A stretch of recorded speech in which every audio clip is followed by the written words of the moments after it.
Գյուրջան Կասկադ, հասանելի բնակարաններ 65 ամիս մարման ժամկետով։ Ազգային ժողովի մեծարգո նախագահ, նախագահի հարգելի տեղակալներ, ազգային ժողովի հարգելի պատգամավորներ, կառավարության հարգելի անդամներ, հարգելի ներկաներ, սիրելի ժողովուրդ։ Վերադառնալով ապօրինի ձեռքբերված գույքի բռնագանձման համակարգին, պիտի արձանագրեմ, որ այն այլևս անշրջելի իրողություն է, ապօրինի գույքի բռնագանձման, պետական ու համայնքային շահերի պաշտպանության, քրեական գործերի քննության համակարգերում։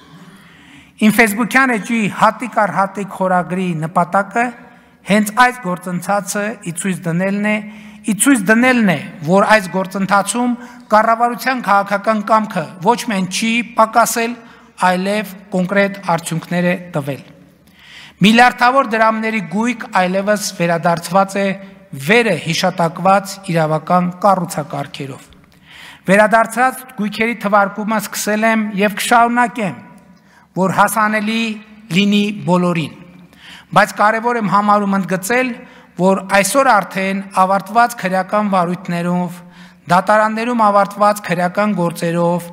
ապօրինի ծագում ունեցող գույքի բռնագանձման, պետական եւ համայնքային շահերի պաշտպանության հայցերով ու հաշտություններով, ինչպես նաև զինվորական դատախազության կողմից կիրառված դատախազական ներգործության միջոցներով Հայաստանի Հանրապետությանն է վերադարձվել շուրջ 210 միլիարդ դրամի գույք եւ դրամական միջոցներ։ Այսինքն այս 530 միլիոն դոլարի գույքերը եւ դրամական միջոցները արդեն իսկ վերադարձված են Հայաստանի Հանրապետությանը։ Կրկին ուզում եմ ընդգծել, որ ապօրինի գույքը տիրապետողների կողմից ցաքուցրիվ անելու ռիսկերը առավելագույնս կառավարվում են, որովհետև շուրջ 1.7 միլիարդ դոլարի գույք այսօր գտնվում է կալանքի կամ արգելանքի տակ։ Վերը նշված, վերադարձված եւ կալանքի տակ գտնվող գույքերը պատկանում են նախկին նախագահների, նախարարների, համայնքների ղեկավարների, քաղաքացիական եւ զինվորական բարձրաստիճան պաշտոնյաների եւ կամ նրանց ընտանիքի անդամների եւ կամ նրանց հետ փոխկապակցված անձանց։ Այդ գույքերը հատիկ առ հատիկ վերադարձվում են եւ վերադարձվելու են Հայաստանի Հանրապետությանը եւ նրա ժողովրդին։ Այս պահին ավելի քան 600 միլիարդ դրամի կամ 1.5 միլիարդ դոլարի ապօրինի ձեռքբերված գույքերի մասով գործեր են քննվում դատարաններում։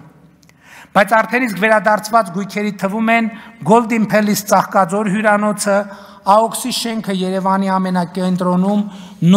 Նորատուսի ռադիոկենտրոնը, մի քանի միլիարդ դրամ արժողությամբ հողամասեր Երևանում եւ մարզերում։ Այս թեմային սակայն պետք է նայել նաև այլ դիտանկյունից։ Զանգեզուրի պղնձամոլիբդենային կոմբինատում Հայաստանի Հանրապետությունը 21.8% փայաբաժին ունի իմ տված խոստման համաձայն։ Այս փայաբաժինը ինքնին մի քանի 100 միլիոն դոլարի շուկայական արժեք ունի, մի քանի 100 միլիոն դոլարի։ Բայց սա ամբողջական պատմությունը չէ։ 2018-ից 2024 թվականների ընթացքում ԶՊՄԿ-ն ավելի քան կրկնապատկել է իր հարկերը նախորդող 7-ամյա շրջանի, այսինքն 2011-2017 թվականների հետ համեմատած։ Թալանի վերադարձը պոչով է լինում։ Բայց սա դեռ ամենը չէ, 2024 թվականին ԶՊՄԿ-ն 33 միլիարդ 249 միլիոն դրամի շահաբաժին է վճարել պետական բյուջե։ Այսինքն միայն ԶՊՄԿ-ի շուրջ մեր համբերատար հետևողական գործողությունների արդյունքում, որը ընդ որում միանգամից տեղի չունեցավ, այլ տևեց 3 տարի, միայն ԶՊՄԿ-ի մասով մենք 1 միլիարդ դոլար գումար եւ գույք ենք վերադարձրել Հայաստանի Հանրապետության։ Միայն ԶՊՄԿ-ով 1 միլիարդ դոլար։ Ոչ ուղիղ իմաստով, բայց անուղղակիորեն այս թեմայի հետ կապ ունի նաեւ ամուսարի խնդրը բարեհաջող հանգուցալուծելը եւ Հայաստանի Հանրապետության 12.5% փայաբաժին ձեռք բերելը եւ ազդագիր համայնքներին տարեկան 7 միլիոն դոլար հավելյալ գումար վճարելու պարտավորության արձանագրումը։ Վիվասել ընկերության վաճառն ու կառավարության 20% փայաբաժին ձեռք բերելը։ Viva Armenia ընկերությունն էլ 2025 թվականին բացի վճարված հարկերից պետական բյուջեի վճարել 2 միլիարդ դրամ փայաբաժին։ Սիրելի ժողովուրդ, Հայաստանի Հանրապետության սիրելի քաղաքացիներ, թալանվածը, գողացվածը, ապօրինի կամ անարդար կերպով օտարվածը վերադարձնելու կառավարության կամքը ոչ միայն չի նվազել, այլև ահա պատրաստի ինստիտուտները, բանաձևերը, համակարգերը գործարկված են ապացուցելի եւ տեսանելի։ Բայց կարևոր է ընդգծել, որ այս ընթացքում ոչ միայն վնասված չէ Հայաստանի պետականությունն ու միջազգային հեղինակությունը, որը այս ողջ process-ի ընթացքում շատ մեծ ռիսկ էր, այլև ամեն ինչ արվել է լիարժեք, օրինականորեն եւ անցնցում։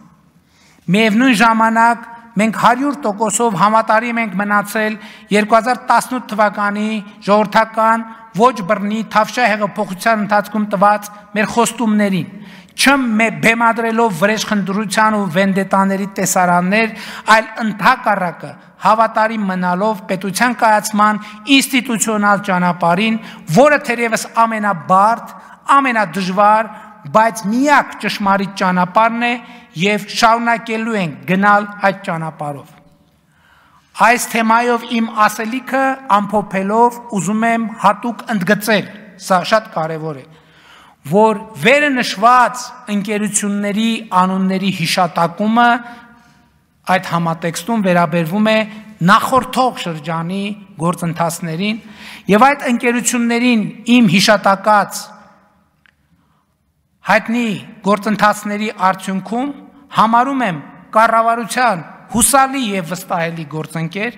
եւ ուզում եմ շնորհակալություն հայտնել այդ ընկերությունների, խոսքը